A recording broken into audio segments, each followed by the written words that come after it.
नमस्कार, nishamudhalika.com में आपका स्वागत है।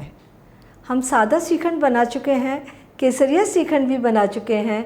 आज हम बनाएंगे मिक्स फ्रूट श्रीखंड। बहुत ही टेस्टी श्रीखंड है। इसे कभी भी बनाकर डेज़र्ट के रूप में सर्व किया जा सकता है और व्रत के लिए भी बनाया जा सकता है। तो आइए बनाना शुरू करते हैं। मिक्स फ्रूट श्रीखंड बनाने के लिए हमने प्याले में 2 कप हंकड़ ले लिया है। हंकड़ बनाने के लिए हमने 4 कप दही ले लिया है। एक प्याला रखा, उसके ऊपर छलनी रख ली है, इसके ऊपर कपड़ा बिछाया और दही हमने इसमें डाल दिया। कपड़े को चारों ओर से इकट्ठा किया और वापस छलनी में ही रख दिया। 1 से 2 घंटे में सारा पानी निचोड़कर प्याले में चला गया।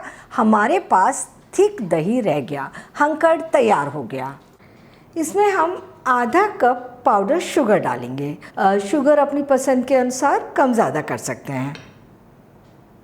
और ये 1 टेबलस्पून दूध है, इसमें 7-8 केसर के धागे हमने डाल दिए हैं और ये 3 छोटी इलायची का पाउडर बना लिया है। इसे 2-3 मिनट अच्छे तरीके से फेंटेंगे कि हमारा जो हंकड़ है एकदम चिकना हो जाए और सारी चीज़ें अच्छे तरीके से मिल जाएं। हंकड़ को हमने अच्छे तरीके से फेंट लिया, एकदम चिकना हो गया है। अब हम इसमें फ्रूट मिलाएंगे। तो फ्रूट में हमने लिए हैं अंगूर। फ्रूट आप अपनी पसंद के अनुसार कोई भी ले सकते हैं और कितने भी डाले जा सकते हैं। जो फ्रूट आपको पसंद हो वो ज़्यादा डाल दें, जो नहीं पसंद हो उन्हें हटा सकते हैं और कम भी डाल सकते हैं। ये हमने एप्पल डाल दिया, कीवी बारीक कटी हुई 2-3 टेबल स्पून और अनार के दाने 2-3 टेबल स्पून,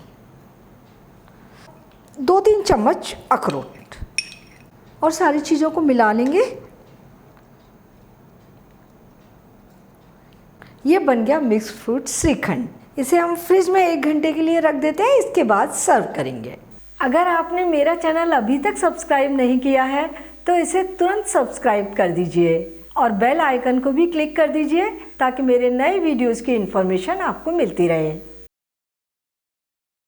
श्रीखंड को हमने 1 घंटे फ्रिज में रख कर ले लिया है। अब हम इसे सर्व करेंगे। तो सर्व करने के लिए एक बोल ले ली और इसमें थोड़े से फ्रूट डाल देते हैं नीचे।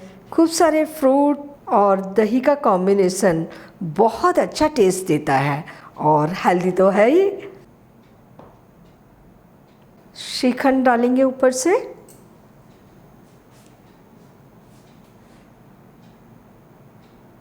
और अब फ्रूट से इसके गार्निश कर देंगे।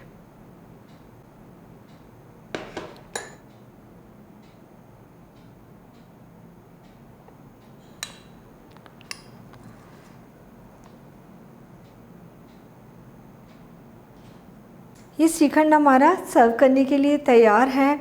बहुत ही टेस्टी श्रीखंड बना है और बनाना बहुत आसान है, लेकिन थोड़ा सा ध्यान रखना है। श्रीखंड के लिए दही एकदम ताज़ा होना चाहिए और सारी चीज़ें मिलानी है। श्रीखंड बनकर तैयार है। तो आप मिक्स फ्रूट श्रीखंड बनाइए, खाइए और अपने अनुभव nishamudhalika.com पर शेयर कीजिए। एक बार फिर मिलते हैं एक नई रेसिपी के साथ। अगर आपने मेरा चैनल अभी तक सब्सक्राइब नहीं किया है तो इसे तुरंत सब्सक्राइब कर दीजिए और बेल आइकन को भी क्लिक कर दीजिए ताकि मेरे नए वीडियोस की इन्फॉर्मेशन आपको मिलती रहे।